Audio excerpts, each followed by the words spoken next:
Tayo magtuloy sa integration o sa integral calculus, pag-aralan muna natin itong partial fractions kasi merong integration doon by partial fraction. So, kailangan alam muna natin kung ano yung partial fractions para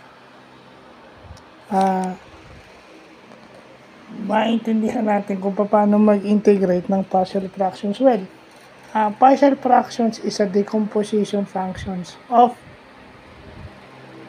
a radical expression.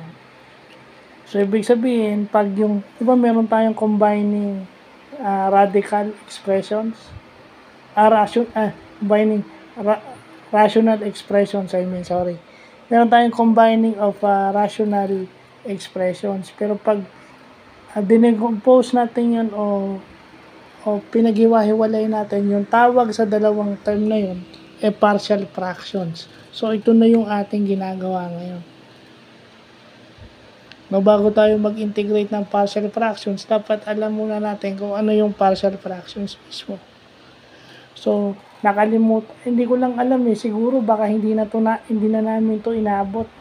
Kasi kung inabot namin to,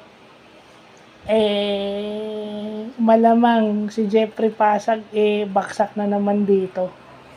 Sigurado yon. Nagmumukha na naman akong katawa-tawa doon sa mga kaklase kong ubod ng matalino.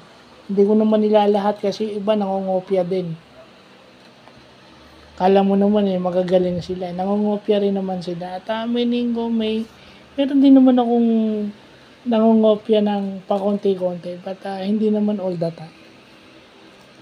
So, hindi naman ako yung na napakalinis na hindi ako nangongopya. Nangongopya din naman ako. Pero assignment lang.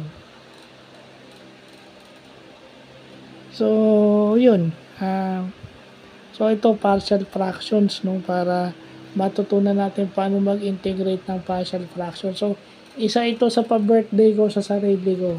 Dahil birthday ko bukas, so ang unang pa-birthday ko sa sarili ko, matutunan tong partial fractions. So, yun lang po.